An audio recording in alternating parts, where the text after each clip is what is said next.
me to speak into the lives of all of our Lifewave family. So I'm just going to dive right in if that's okay. It's Yeah, please do. all good. Certainly love to hear about, how what yours is doing. And I will say this as well.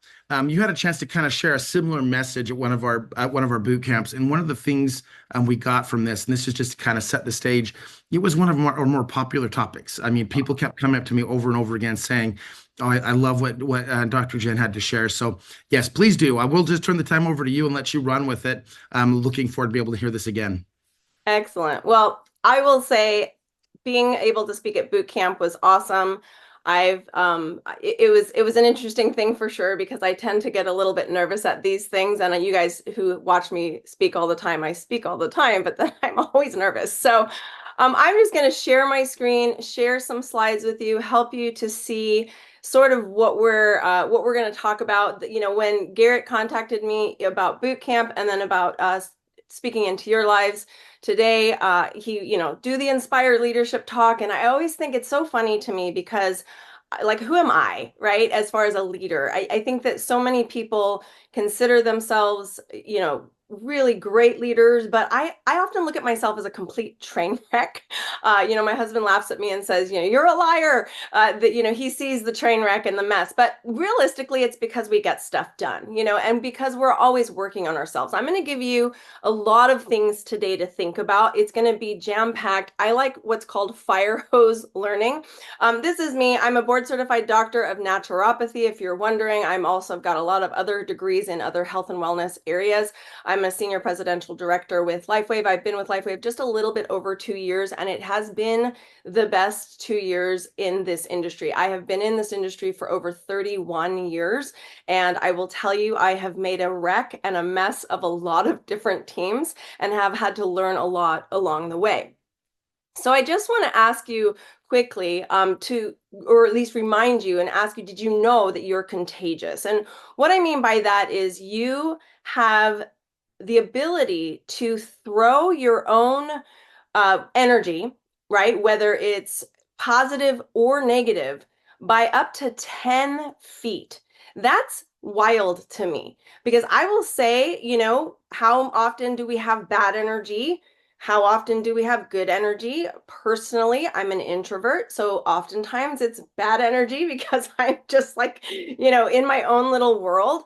But my question to you is, who are you? Or more realistic, who do you want to be? And I loved our theme for convention this last year. Do you want to be the light or the darkness? And it's a hard question to ask because you get to decide. You get to decide at what level you want to play in this big, huge sandbox that we call our home. And so I also want to ask, do you know any energy vampires? Now, you know those people because they're not just bad energy, they suck the energy. You see them and it's just what just happened. Everything went well and now everything is rotten. Um, are you an energy vampire? Sometimes I'm looking around thinking, man, I'm the problem. It's me. And we have to get really good at stopping our blame shifting. In our family, we joke all the time that we just are a bunch of blame shifters. Nope, it was his fault. Nope, it was his fault. Nope, mom did it. It's like nobody can take ownership. As a leader, we actually do need to be better at taking ownership. Okay, so we've talked about goals before. You've seen, people talk about how do you set goals? What does this look like as a leader? And we know that a goal without a plan is just a wish. But when it comes to goal setting, what I'd like to do real quick is do just a quick interactive thing with you right now. So I'd like you to get a piece of paper. I know you're sitting at home, like maybe in your jammies, maybe you're at work. Get a piece of paper and write down what you considered your goal to be this year. What did you want in January? Has that changed? What is it? Be really specific and just write it down. It should only be like one sentence. So it might have been, I want to be a senior presidential director, or I want to be an elite senior presidential director, or I want to win the trip, or I want to be a leader of a large organization. I don't know what maybe it was a monetary goal. What was the amount? I want to make this amount per month. So write down whatever your goal is or was and what you're working on right now. And the thing about goals is we all know that it has a lot better chance of happening if you write it down.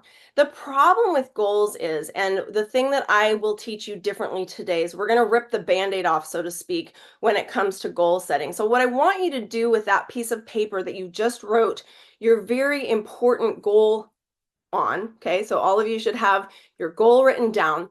What I want you to do is crinkle it up, rip it up, whatever it is, throw it in the trash. Okay. Goal setting is actually garbage, in my opinion. Some of you may have never heard this before. Some of you are maybe confused right now. I don't believe in goal setting because when you write something down and you set a goal, we tend to sort of forget it. You might not actually make an action plan. Maybe you're really good at all of those SMART goals, the steps that it takes to create and make those goals happen. However, if you're missing one very important ingredient to goal setting, it won't happen. None of it will happen. And so many of us think, well, you deserve it. It's just in your mindset. There's all these like colloquial phrases and platitudes that people will tell you surrounding goals. And I'm here to tell you right now that it's just not true. Okay. The only way you're going to get your goals to happen is if you shift your identity. Okay. So what does that look like? Well, you need to identify what it is you stand for. Remember when you were little and you said, when I grow up, I want to be this, or, we just had every potential in the world when we were a kid. But what do you want to stand for? What do you want to be known for? This is a very interesting question to ask. It's a little morbid, but what do you want your gravestone to say? What do you want your legacy to be? You have to shift your identity. Now, I'm going to kind of tell you a little bit about when we think about something. I'm a mountain biker, and I can sit there and tell you all day long that I am a mountain biker. I compete. I'm a leader. I'm one of the, actual cycling leads, all this stuff. But the reality is I haven't ridden my bike since the summer. Literally, I haven't. We've had so much going on. So I can't actually say I'm a mountain biker right now. It's a little laughable to do so, right? And because the reality is I could know all the stats, I could have all the bikes. We have like 12 bikes in our garage. I could have the best equipment, the best gear. At the end of the day, if I'm not riding that bike, I'm not a mountain biker. So that makes me fake. That makes me inauthentic, right? That's not identify. Like I could identify all I want, but until I get on that bike, right? So you get what I'm saying. You could identify as a motivational person, but if you're sitting on the couch all day watching Netflix, that's really not what you are, right? So we really have to shift our identity and push into that identity. And so the question then is, if you want to be an SPD, you need to identify and start acting like one now. So if you're complaining about the fact that your upline doesn't do the right slide deck or they don't have the right presentations and you're not happy with how they're doing this, why aren't you doing that then? Why don't you be the leader that you want to be right now? I will give you $100 for every question you answer correctly in this 28-degree ice bath. I guess. First question. How many subscriptions are you paying for? 3. I got Peacock, Fubo, and Paramount Plus. Let's download Rocket Money and see if you're right. Okay. Oh, you're actually paying for 15 subscriptions, and that's costing you $269 a month. What? No. I'll give you another chance. How much did you... I want you to be committed to your own growth and be committed to your purpose, right? We don't like quit our jobs to join a direct sales company to then be committed to someone else's growth and someone else's purpose. Like you have to grow and you have to understand what your purpose is. You have to be fully committed to this process as well. And so, like I said, I want you to identify exactly what leadership qualities you wish even your leader had. Be that leader that you wish you had, because nobody's perfect. So here's the thing. I want to pour into you 4 beliefs that are so critical in this industry.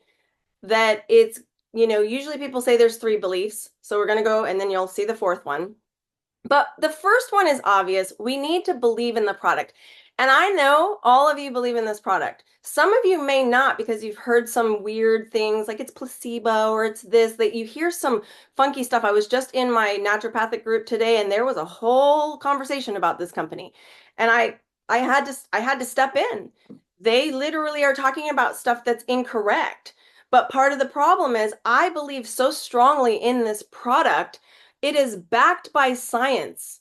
It is backed by, this is just my own team, a small portion of the testimonies from my own team.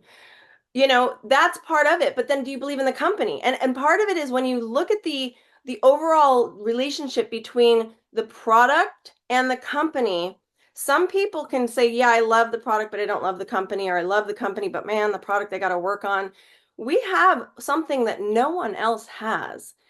The patches that we carry, the X39 alone is enough to make you want to do nothing else but this. Okay. And I will tell you something too. I've been teaching pretty aggressively. I teach every Monday and Wednesday night at 6 p.m. Pacific. I'm really consistent. I make sure anybody in Lifewave is able to come to those. It's just an open Q&A and I teach a little bit on product.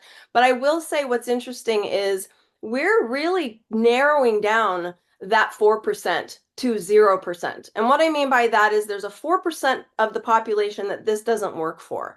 I don't believe that's true. I believe we can get that to 0% because it's user error. And so when we start to understand, when I watch David talk, when I'm listening to our company, I will say right now that David is the most incredible leader of any company I've ever experienced in the 31 years of being in this industry. He's not only the scientist and inventor, he's the founder, he's the CEO, he is like our Papa Bear, right? He's the genius behind all of it, but he loves us so much. He holds over 200 patents. This was counted recently by the actual corporate staff. David is very humble and will only say 150 patents because that's where his uncle hit. His uncle hit 150 patents. So he does not want to step on his uncle's toes. It's very kind of him. So he will always say 150. We're over 200 now and over 80 clinical trials. There isn't any products like our legal team is saying we're going to be able to get some claims back because we have the studies to back them up. Other companies that make claims don't. They use third-party studies on a ingredient, not the actual product itself. We have over 80 clinical trials on our patches, right? So this is a different animal completely. He's an honorary Doctor of Science and Technology and a 2-time recipient of the Advanced Technology Award from the International Hall of Fame. Now, here's the thing that was most interesting to me. As I was researching this day 2, I started these patches February of 2 years ago. I didn't know what was going on. I couldn't believe my experience just in the first 24 hours. It was so mind-blowing to me that I had to tell all of my clients. I had to get, I now make it so that my practice, I will not help anybody unless they're on these patches. This is the main modality. We do other things as well, but this is the thing that really has shown the most improvement in people's health.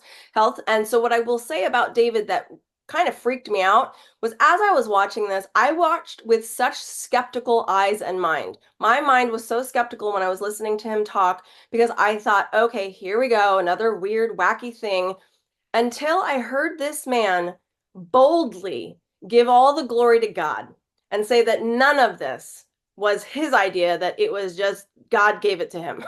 And I thought, okay, I can get behind this man. Because as a Christian, it's very important. Now, I know everybody's different religions and stuff, but just to be able to be so humble, to give glory to God, was such a huge, huge difference for me. So the belief in the company, but then also the actual greater company, the amount of amazing people that work for this company. I don't know how I managed this, but I'm right behind David here on his his right side, but just on the left side of the picture, and Brooke's behind him on the other side. I don't know how we managed that. But going to the Welcome Center and doing the whole experience, this is the intro to the Welcome Center, going through all of this. Have you ever seen the magic glass